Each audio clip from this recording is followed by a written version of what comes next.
Shalom, salam sejahtera untuk kita semua. Yang saya hormati Ibu Yolanda MPD selaku dosen pada mata kuliah Sosial Linguistik dan teman-teman sekalian. Perkenalkan, nama saya Hesti Abi dengan NPM 202321500188. Dan pada saat ini, saya akan mempresentasikan materi yang saya bawakan adalah ahli kode. Pengertian ahli kode.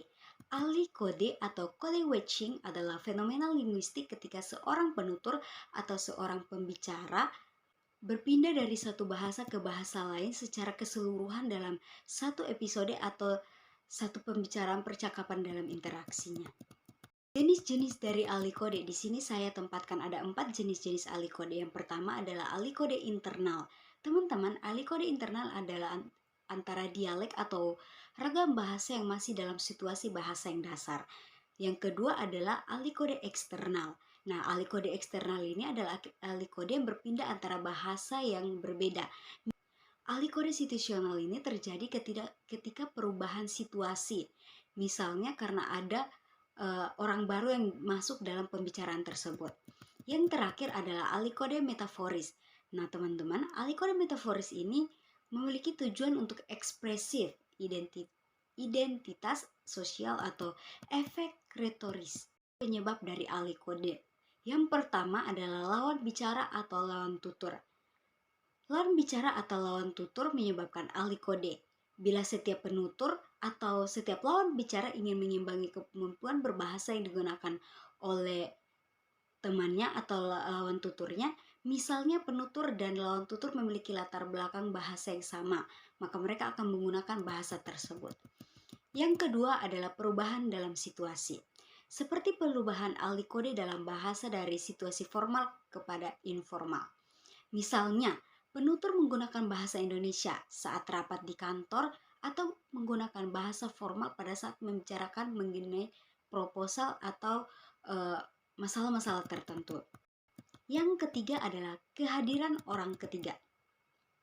Kehadiran orang ketiga yang tidak memiliki latar belakang bahasa yang sama dengan yang digunakan oleh penutur akan menyebabkan terjadi ahli kode. Yang keempat adalah perubahan topik pembicaraan. Nah, perubahan topik pembicaraan merupakan suatu faktor seorang penutur dalam menentukan bahasa yang dia pilih sendiri. Misalnya, ketika penutur terlibat peristiwa tutur yang membicarakan pelajaran sekolah, mereka akan menggunakan bahasa Indonesia. Pada saat ini kita akan masuk pada contoh ahli kode. Saya sudah menyiapkan satu video di mana terdapat contoh ahli kode. Saya harap teman-teman semua dapat menyimaknya. Tema apa nih sebenarnya? Oh, okay. Nara, you explain yours. Hah? Cyberpunk? Iya, Yes. dia cyberpunk. Oh, oke. Aku Cyberpunk. nggak tahu apa sih ini. Apa? Did you not make this? Nggak bikin sendiri. Aku bikin ini. This is my idea. This was my idea. This is not mine. You didn't make this? No. Aku bikinnya sendiri. Enggak. Which one do you think looks better? Yang mana? Ah, udah pasti kakak lah. Yeah, right? Caranya- Oh, look at that. Oh, look at that. So You like hard, Cyberpunk? man. Yeah, so Main nggak yeah, Cyberpunk? Main. Tapi See? nggak tamat. Cyberpunk Nggak tahu, game. aku juga nggak tahu. Oh, aku tamat sebenarnya. Yeah, Cyberpunk is a great game. Yeah, Cyberpunk it's is a a game. It's a game. Oh, aku kira cuman kayak gitu-gitu doang. Oke teman-teman, kita sudah menyaksikan bersama-sama video tentang ahli kode.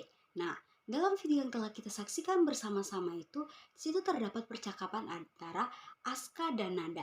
Mereka itu menggunakan ahli kode atau perubahan bahasa dari bahasa Indonesia ke bahasa Inggris. Jadi mereka mencampurkan itu. Contoh kata-kata yang sudah saya ambil itu seperti pada waktu Aska dan Nada ini ditanya tentang tema dari acara yang mereka bawakan itu, Aska menjawab bahwa Nada you explain yours, atau Nada kamu memberitahukan dulu tema punyamu dulu. Nah, di situ ada juga kata-kata seperti this you not make this, atau this not my idea, atau you did my this. Ada juga pencampuran bahasa atau ahli kode seperti which one you look better, dan ada juga yang dikatakan Aska bahwa yes, Cyberpunk is a game. Teman-teman, dari contoh yang telah kita lihat, di situ Aska dan nada ini menggunakan peralihan dari bahasa Indonesia ke bahasa Inggris. Teman-teman, dirasa kita sudah sampai pada penghujung presentasi. Pada kesimpulannya, pada kesimpulan ini saya akan memberikan sedikit kesimpulan, yaitu ahli kode dan campur kode ini merupakan fenomena yang terjadi ketika seorang penutur menggunakan lebih dari satu bahasa dalam percakapan sehari-harinya. Nah, ahli kode dan campur kode ini bukan bentuk kesalahan dalam berbahasa disebabkan lemahnya bahasa dari penutur ini. Karena ahli kode ini merupakan suatu peristiwa tutur dengan pergantian pemakaian bahasa dari satu bahasa ke bahasa lain tanpa mengalami kesulitan untuk menyesuaikan diri dengan peran atau situasi yang dia alami. Sedangkan teman-teman, campur kode ini merupakan fenomena linguistik yang terjadi ketika seorang penutur atau seorang pembicara menggunakan campur dua bahasa atau lebih dalam berkomunikasi. Nah, ini terdapat dalam faktor ahli kode, yakni pembicara atau penutur ini, lawan bicara atau lawan tutur, perubahan situasi atau kehadiran orang ketiga, dan perubahan topik pembicaraan. Sedangkan faktor campur kode yakni identifikasi peran, identifikasi ragam, dan keinginan untuk menjelaskan atau menafsirkan. Teman-teman, sekian dari presentasi dan penjelasan saya tentang ahli kode. Saya harap teman-teman dapat mengerti dan terima kasih karena sudah menyaksikan video ini.